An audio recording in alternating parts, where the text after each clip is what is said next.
Hello friends, good morning. Welcome to my channel Manpasand study classes. दोस्तों, आज हमारा CDP का 35वां चैप्टर है, जिसमें हम व्यक्तित्व यानी पर्सनालिटी से संबंधित कुछ प्रश्नोत्तर को लेकर आए हैं। तो आप लोग वीडियो को अंत तक ज़रूर देखिए। दोस्तों, इससे पहले मैंने व्यक्तित्व को सीडीपी 29 से लेकर सीडीपी 35 में, यानी आज हम व्यक्तित्व चैप्टर को पूरी तरह कंप्लीट कर रहे हैं। तो इससे पहले मैंने सीडीपी 29 से लेकर सीडीपी 33 में थ्योरी और 34 और 35 में मैंने क्वेश्चन आंसर को लेकर आया हूं। यदि आपने वो पुराने वीडियो नहीं देखे हैं तो वो सभी वीडियो जाकर मेरे चैनल के डिस्क्रिप्शन में लिंक दिया हुआ है, जाकर आप वो सभी वीडियो को देख सकते हैं। तो आज चलिए हम अपना लास्ट वीडियो सीडीपी से वो शुरू करने जा रहे हैं। तो जैसे कि स्क्रीन पे आप लोग देख पा रहे होंगे, आंसर देने का कोशिश कीजिएगा आप लोग मेरे साथ साथ। 16 पीएफ का प्रयोग किसके मापन हेतु किया जाता है? तो 16 पीएफ का प्रयोग व्यक्तित्व मापन हेतु प्रयोग किया जाता है। तो राइट आंसर 1 का 1 नंबर हो जाएगा। आगे चलते हैं, दूसरा क्वेश्चन देखते हैं। शिक्षा का मुख्य उद्देश्य होता है व्यक्ति के डैश का विकास करना। तो किसका विकास करना शिक्षा का मुख्य उद्देश्य होता है? तो व्यक्तित्व का, यानी 2 का भी 1 नंबर राइट आंसर है। तीसरा क्वेश्चन देखते हैं।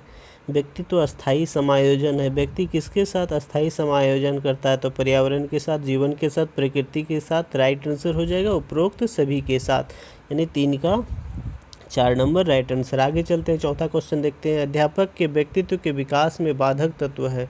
तो क्या चीज़ बाधक तत्व है? 4 ऑप्शन पढ़िए, 4 ऑप्शन में राइट आंसर हो जाएगा 1 नंबर कल्पना शक्ति का अभाव। यदि उसमें कल्पना शक्ति का अभाव है तो उसमें व्यक्तित्व विकास नहीं हो सकता है, इसलिए 4 का 1 नंबर राइट आंसर है। आगे चलते हैं, 5वां क्वेश्चन देखते हैं।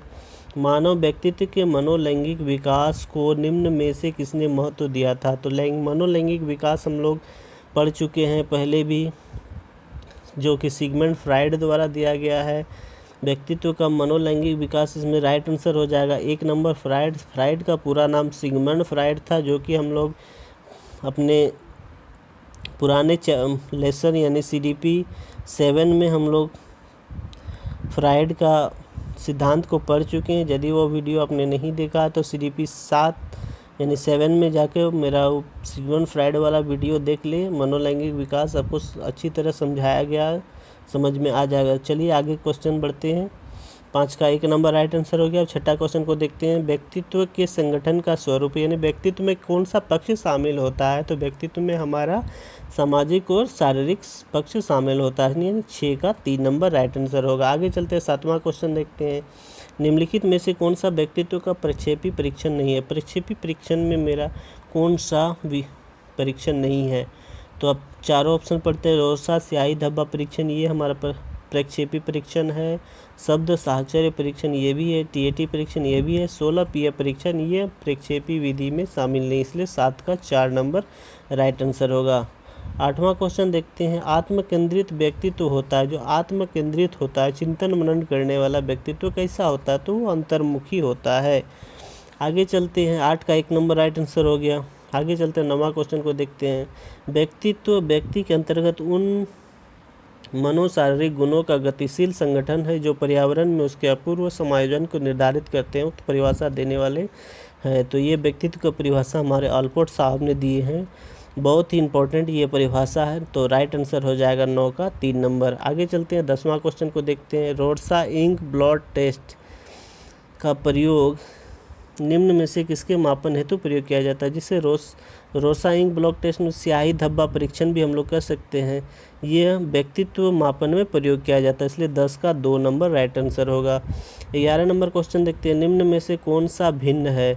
तो भिन्न निकालना हम लोग को, कौन सा भिन्न है? तो 16 पीएफ जो होता है वो व्यक्तित्व मापन में प्रयुक्त होता है। टीएटी परीक्षण भी है व्यक्तित्व मापन का। ड्रो एमएन परीक्षण भी है व्यक्तित्व मापन का। लेकिन जो रेवेन का परीक्षण है वो बुद्धि मापन का परीक्षण, इसलिए मेरा अलग यानी भिन्न 11 का 4 नंबर हो जाएगा। आगे चलते हैं, 12 नंबर क्वेश्चन देखते हैं। निम्न में से व्यक्तित्व मापन की प्रक्षेपी विधि नहीं है। प्रक्षेपी विधि कौन सा नहीं है? तो टीएटी प्रक्षेपी विधि है, रोडसा परीक्षण भी है, मनोविश्लेषण SCAT ये भी है, लेकिन जो मनोविश्लेषण विधि है वो प्रक्षेपी विधि के अंतर्गत नहीं आता, वो अप्रक्षेपी विधि में आता है, इसलिए 12 का 3 नंबर राइट आंसर हो जाएगा। आगे चलते हैं 13 नंबर क्वेश्चन को देखिए। व्यक्तित्व का निर्माण प्रारंभ हो जाता है, व्यक्तित्व का बनना यानी निर्माण होना कब से प्रारंभ हो जाता है? तो 0 से 5 वर्ष में व्यक्तित्व का निर्माण प्रारंभ हो जाता है, इसलिए 13 का 1 नंबर राइट आंसर है। 14 नंबर क्वेश्चन देखते हैं। टीएटी परीक्षण की निम्न में से कौन सी विधि का प्रकार है? टीएटी विधि जो परीक्षण है वो कौन सी विधि में आता है? तो जो टीएटी परीक्षण है वो हमारे प्रक्षेपी विधि के अंतर्गत आता है, इसलिए 14 का 3 नंबर राइट आंसर हो जाएगा। अब आगे चलते हैं 15 नंबर क्वेश्चन को देखिए। व्यक्तित्व मापन की व्यक्तिनिष्ठ विधि है, व्यक्तिनिष्ठ विधि में कौन सी विधि शामिल है? तो आत्मकथा विधि, रोड्सा परीक्षण, एससीटी, क्रम निर्धारण मापनी। तो मेरा राइट आंसर हो जाएगा आत्मकथा विधि जो है ये हमारा व्यक्तिनिष्ठ विधि के अंतर्गत आता है। रोड्सा परीक्षण और एससीटी तो हमारा प्रक्षेपी विधि अंतर्गत आ गया, और क्रम निर्धारण विधि जो है वो वस्तुनिष्ठ विधि में आता है, तो राइट आंसर 1 नंबर हो जाएगा। मेरा पुराना वीडियो जो है यानी मेरा जो थ्योरी वाला वीडियो है CDP 29 से लेकर 33 तक यदि आप सब देख चुके अच्छी तरह, तो इस क्वेश्चन को डील करने में थोड़ी सी भी परेशानी नहीं होगी आप लोग को, मैं दावे के साथ कह सकता हूँ। आगे चलिए 16 नंबर क्वेश्चन को देखिए। व्यक्तित्व शब्द लैटिन भाषा के किस शब्द से बना है? तो व्यक्तित्व शब्द लैटिन भाषा से तो बना है, लेकिन किस शब्द से बना है? तो हमारा पर्सोना शब्द से बना है, 16 का 1 नंबर राइट आंसर हो जाएगा। अब आगे चलिए 17 नंबर क्वेश्चन को देखिए और डील करने का प्रयास कीजिए। व्यक्तित्व के विकास में निम्नलिखित में से कौन मदद करता है? तो व्यक्तित्व के विकास में जो है कौन मदद करता है? तो 4 ऑप्शन पढ़िए, राइट आंसर हो जाएगा अधिगम और अनुभव, यानी 17 का 1 नंबर राइट आंसर। अब 18 नंबर क्वेश्चन को देखते हैं। यह किनका कथन है? व्यक्तित्व एक व्यक्ति के व्यवहार के तरीकों, दृष्टिकोणों, क्षमताओं, योग्यताओं तथा अभिरुचियों का विशिष्टतम संगठन है। यह कथन हमारे मन ने दिए, मन भी एक मनोवैज्ञानिक थे, उन्हीं का यह कथन है। तो 18 का 3 नंबर राइट आंसर हो जाएगा। दोस्तों यह परिभाषा 1-2 बार ज़रूर देखिए, तब समझ में आएगा, मतलब याद हो जाएगा, दिमाग में चढ़ जाएगा। अब आगे चलिए 19 नंबर क्वेश्चन को देखिए। व्यक्तित्व व्यक्ति के संगठित व्यवहार का संपूर्ण चित्र, यह कथन किसका है? तो ये भी कथन हमारे ये कथन हमारे डेसिल साहब ने दिए। डेसिल जो एक मनोवैज्ञानिक थे, उन्हीं का यह परिभाषा है व्यक्तित्व से संबंधित, तो 19 का 3 नंबर राइट आंसर हो जाएगा। आगे चलिए 20 नंबर क्वेश्चन को हम लोग देखते हैं। हिप्पोक्रेट्स ने व्यक्तित्व को कितने भागों में वर्गीकृत किए थे? तो हिप्पोक्रेट्स का जो व्यक्तित्व वर्गीकरण था वो 4 भागों में हिप्पोक्रेट्स ने व्यक्तित्व को वर्गीकृत किए थे। हिप्पोक्रेट्स का वर्गीकरण हम लोग भी पहले देख चुके हैं। हिप्पोक्रेट्स जो है उन्होंने 4 भागों में व्यक्तित्व को वर्गीकृत किया। सबसे पहले वर्गीकृत व्यक्तित्व को उन्हीं ने किए थे, यानी हिप्पोक्रेट्स के द्वारा ही सर्वप्रथम व्यक्तित्व का वर्गीकृत किया गया। उनका द्वारा वर्गीकृत किए गए 4 प्रकार जो था वो पीला पित्त था, काला पित्त था, रक्त पित्त और कफ, जिसे हम लोग 4 प्रकार से बांटे हैं। तो 20 का राइट आंसर हो जाएगा 3 नंबर। अब आगे चलते हैं, आगे देखते हैं 21 नंबर क्वेश्चन को सॉल्व करने का प्रयास कीजिए। हिप्पोक्रेट्स के वर्गीकरण में किस पित्त की अधिकता वाले व्यक्तित्व का व्यक्तित्व उत्साही, खुशमिजाज, आनंदमय तथा आशावादी होता है? तो राइट आंसर इसमें क्या हो जाएगा? हम लोग पढ़ चुके हैं, रक्त पित्त की अधिकता वाले व्यक्ति का व्यक्तित्व जो है उत्साही, खुशमिजाज, आनंदमय तथा आशावादी होता है। तो राइट आंसर हो जाएगा 21 का 3 नंबर। अब आगे चलिए 22 नंबर क्वेश्चन देखते हैं। क्रेस्मर के व्यक्तित्व के वर्गीकरण के किस प्रकार में व्यक्ति का शरीर लंबा किंतु दुबला पतला और मांसपेशियां अविकसित या कमजोर होती है?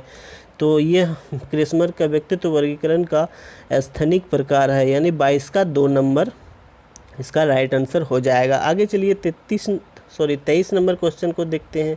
क्रेस्मर ने स्थैनिक प्रकार के व्यक्तित्व को कौन सा नाम दिया है? तो क्रेस्मर ने स्थैनिक प्रकार के व्यक्तित्व को सिजोआर्ड का उपनाम दिया। सिजोआर्ड भी मतलब कहे थे क्रेस्मर ने।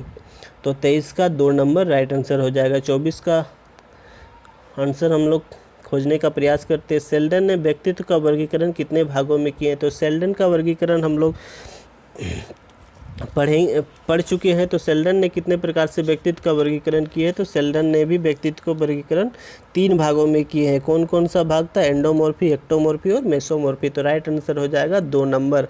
अब आगे चलिए 25 नंबर क्वेश्चन देखिए। सेल्डन का व्यक्तित्व का मेसोमॉर्फी प्रकार क्रिस्मर के किस व्यक्तित्व प्रकार के समान है? तो सेल्डन का जो मेसोमॉर्फी प्रकार है वो क्रिस्मर के एथलेटिक प्रकार के समान है। सेल्डन और क्रिस्मर दोनों ने जो कहा था इस प्रकार के व्यक्तित्व में व्यक्ति का जो शरीर होता है वो औसत लंबाई का होता है और मांसपेशियां विकसित होती है, हड्डियां मजबूत होती है। तो राइट आंसर हो जाएगा एथलेटिक यानी 25 का 3 नंबर। अब 26 नंबर क्वेश्चन को देखते हैं।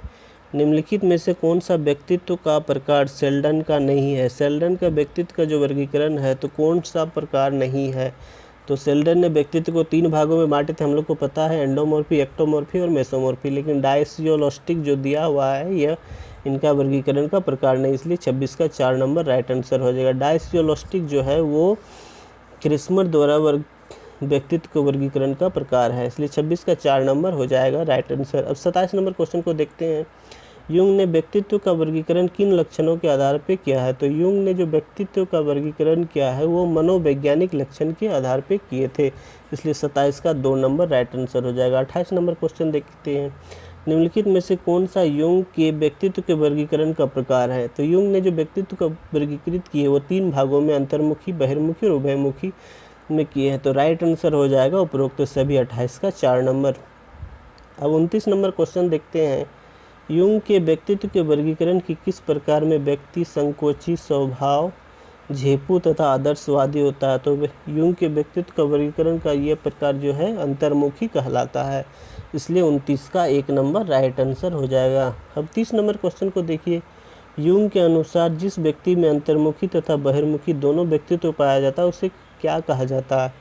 तो इस प्रकार के व्यक्तित्व को उन्होंने उभयमुखी का नाम दिए हैं, इसलिए 30 का 1 नंबर राइट आंसर हो जाएगा।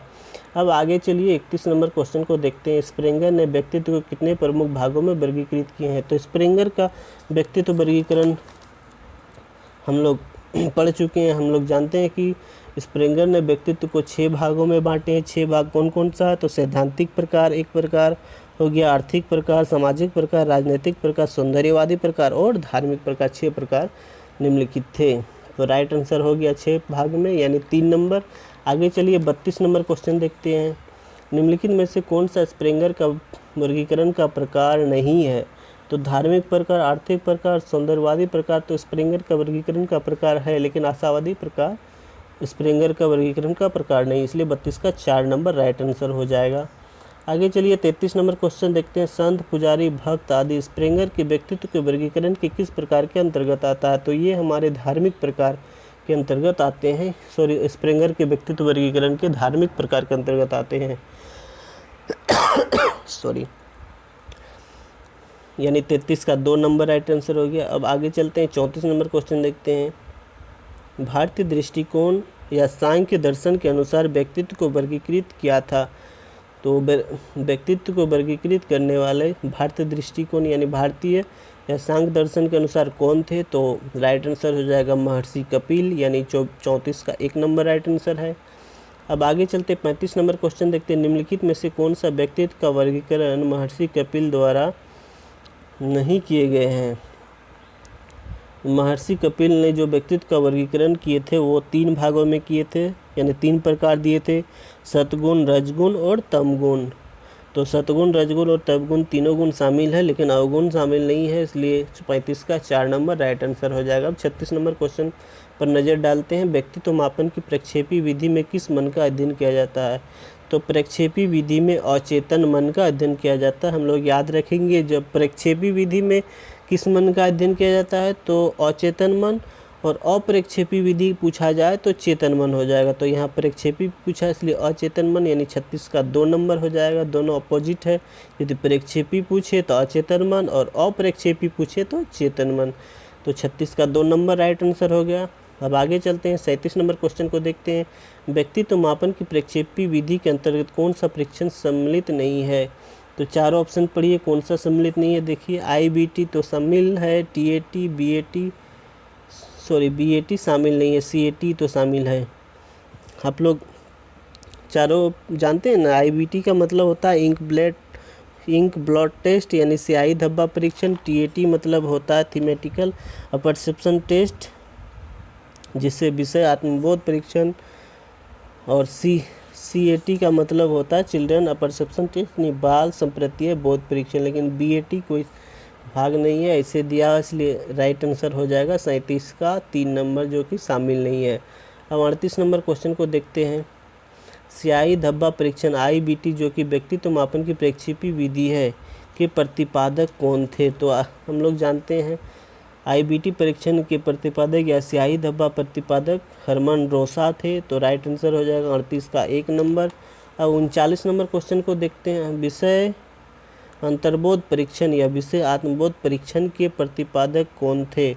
तो थीमेटिकल परसेप्शन टेस्ट यानी विषय आत्मबोध परीक्षण, इसके प्रयोगकर्ता जो थे या प्रतिपादक मॉर्गन एवं मुर्रे थे। इन्होंने 1935 में यह परीक्षण दिए थे, यानी 39 का 1 नंबर राइट आंसर होगा। अब 40 नंबर क्वेश्चन को देखते हैं। बाल संप्रतीय बोध परीक्षण या बाल अंतर्बोध परीक्षण के प्रयोगकर्ता कौन थे। तो इनका जो प्रयोगकर्ता थे यानी CAT जो है, इनका प्रयोगकर्ता जो है वो बेलोक थे। इसका पूरा नाम लियोपोल्ड बेलोक थे। इन्होंने 1948 में यह परीक्षण दिया था, इसलिए 40 का 3 नंबर राइट आंसर हो जाएगा। 41 नंबर क्वेश्चन देखते हैं। बाल संप्रतीय बोध परीक्षण का भारतीयकरण किस भारतीय मनोवैज्ञानिक ने की है। जो CAT परीक्षण जो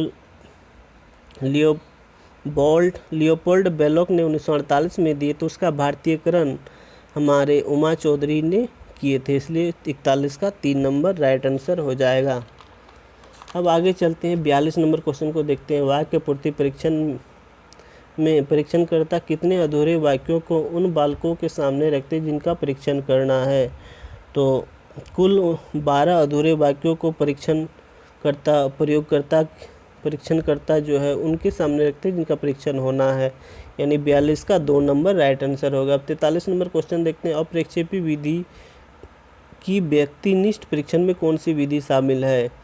तो प्रक्षेपी विधि की व्यक्तिनिष्ठ परीक्षण में कौन सा विधि शामिल है। सॉरी, यहाँ प्रक्षेपी विधि नहीं होगा, अप्रक्षेपी विधि होता है। तो अप्रक्षेपी विधि है, समझने का कोशिश कीजिए। अप्रक्षेपी विधि की व्यक्तिनिष्ठ परीक्षण में कौन सी विधि शामिल है। तो साक्षात्कार, आत्मकथा, प्रश्नावली, उपरोक्त सभी, तो सभी शामिल है। लेकिन यहाँ जो प्रक्षेपी दिया हुआ 43 का, वो प्रक्षेपी नहीं है, वो अप्रक्षेपी विधि है। टाइपिंग एरर है यहाँ, आप लोग देख लीजिएगा। तो राइट आंसर हो जाएगा 4 नंबर। आगे चलते हैं। 44 नंबर क्वेश्चन देखते हैं। व्यक्तित्व मापन की साक्षात्कार विधि इंटरव्यू मेथड के प्रवर्तक कौन थे। तो इनका प्रवर्तक जो थे यानी देने वाले प्रयोगकर्ता जो थे वो जॉन डॉर्ले थे। तो 44 का 1 नंबर राइट आंसर हो जाएगा। आगे चलते हैं। आत्मकथा विधि सर्वप्रथम भारत में परीक्षण होने वाली विधि थी। यह भारत के किस शहर में हुई थी। तो जो आत्मकथा विधि थी विलियम वुंड एवं टिचनर द्वारा दिया गया, भारत के सबसे पहले देहरादून में प्रयोग हुई थी, इसलिए राइट आंसर 45 का 1 नंबर हो जाएगा। अब आगे चलते हैं। 46 नंबर क्वेश्चन देखते हैं। इतिहास गाथा विधि के प्रवर्तक कौन थे। तो इतिहास गाथा विधि के जो प्रतिपादक थे वो टाइडमैन थे। तो राइट आंसर 46 का 4 नंबर हो जाएगा। अब आगे चलते हैं। 47 नंबर क्वेश्चन देखते हैं। समाज मिति विधि के प्रतिपादक कौन थे। तो समाज मिति विधि के प्रतिपादक जो है वो जेकब मोरेनो थे। उन्होंने यह विधि 1934 में दिए थे। तो राइट आंसर 47 का 1 नंबर हो जाएगा। अब आगे चलते हैं। 48 नंबर क्वेश्चन देखते हैं। व्यक्तित्व मापन की निर्धारण मापनी विधि के प्रतिपादक कौन थे। निर्धारण मापनी विधि के प्रतिपादक जो थे वो फ्रांसिस गाल्टन थे। तो राइट आंसर हो जाएगा 48 का 3 नंबर। अब आगे चलते हैं। 49 नंबर क्वेश्चन देखते हैं। सेल्डन के व्यक्तित्व वर्गीकरण को क्या और नाम से जाना जाता है। तो सेल्डन के व्यक्तित्व वर्गीकरण को हम लोग सोमेटोटाइप सिद्धांत के नाम से भी जानते हैं, इसलिए 49 का 1 नंबर राइट आंसर हो जाएगा। 50 नंबर क्वेश्चन देखिए, अंतिम क्वेश्चन है। 5 बिंदु मापनी विधि व्यक्तित्व मापन की किस विधि को कहा जाता है? तो 5 बिंदु मापनी किस विधि को कहा जाता है? वो निर्धारण मापनी विधि जो है उसको 5 बिंदु मापनी विधि भी कहा जाता है, क्योंकि इसमें 5 पॉइंट के आधार पे यानी 5 टॉपिक के आधार पे बच्चे का व्यक्तित्व का निर्धारण किया जाता है। 5 पॉइंट क्या क्या है, 5 बिंदु क्या क्या? सर्वदा, प्रायः, कभी कभी, बहुत कम, कभी नहीं। ये 5 पॉइंट है, इसी के आधार पर व्यक्तित्व का वर्गीकरण किया जाता है। दोस्तों उम्मीद करता हूँ ये वीडियो आपको पसंद आया होगा।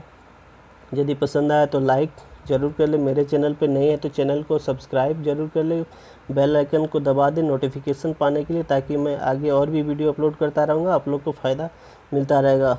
आज की वीडियो देखने के लिए आप लोग का बहुत बहुत धन्यवाद।